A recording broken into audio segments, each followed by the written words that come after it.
Welcome to the Postgame Show presented by the Maroon Club, enhancing 23 Division I sports.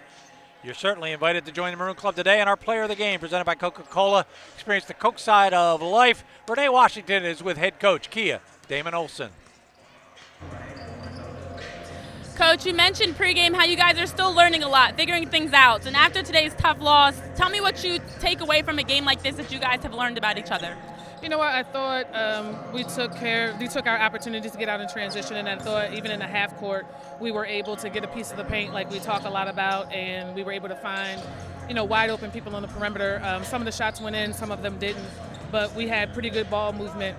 I thought there were some times where we just had some defensive lapses that cost us some points, whether it be in transition or whether it be in our half-court defense. But I do think there is definitely some positives to take away from this that we can build upon for our next game. Definitely. It's still early in the season, so thank you, Coach. No problem. And Abby, come on down. You finished with 19 points. Your third straight double-digit game that you finished with. Not the result you guys want, but as Coach talked about, you guys are still learning. You're still working through things. Talk to me about what you've seen from this group so far. I think we're a very young team. We're working through a lot of kinks right now. We're missing Kayla and Anaya too big, so we're pretty small right now. I feel like once we, keep playing games, gain more experience, get some more bigs back, we'll be a lot better. Yeah, and obviously there's always something to take away from a game, even if you don't get the results you want. But, looking at these early season losses and games you guys have had, how has it helped you guys out as a team? I think we're right there. We're missing a lot of easy shots, a lot of missed layups tonight, missed floaters, missed threes. Once we make those, we'll be okay. We're right there. Everything will click soon. I agree. Thank you so much, Abby. Good luck the rest of the season. Back to you guys. All right, Renee, thank you very much. Abby, nothing but optimistic. That's Abby, the Abby Antignoli we know. All right, let's take a look at some of the highlights John will take us through, and then we will wrap this one up and get ready for the men's game. John? Plenty of highlights. Ailey Smith got Lafayette going early on with that look inside. You heard Kia Damon Olson talk about attacking the paint, but Jess Booth that time from downtown, one of the few three-pointers. Boy, Michaela Andrews really lights a fire under this team. She fills all the boxes, and Abby Antignoli, our Coca-Cola player of the game, getting to the basket. Not the first and only time she did that. Really doing a nice job throughout the game. And Kylie Favors in transition. Kia Damon Olson really liked the way Lafayette got out in transition. Abby Antignoli hits a three from deep in the corner. Again, penetration, kick out. Here's a deep three by Sauda, doing a nice job. Really like the way she shoots the ball.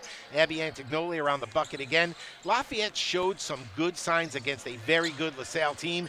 Jess Booth taking it hard to the basket with the left hand, doing a nice job there. Sauda again to show the first one wasn't a fluke. Abby again getting hard to the basket. Two more of her 19 team high points. This got taken away. This was a walk. I'm not so sure about that one, but Sauda again going to the basket. The young lady, kind of a coming out party of sorts. She then immediately forced the turnover. I remember this shot, Gary. Lafayette had it down to 10, and LaSalle did this time and time and time again. In transition, there's Amy Jacobs, the freshman, getting a piece of the action here as well. But Gary, LaSalle, you can see why this is a team that was picked to finish second in the Atlantic 10. No fluke there. There you can look at some of the stats, John. The one that's not up there may tell the story. What is there? 57 rebounds to just 40 by Lafayette.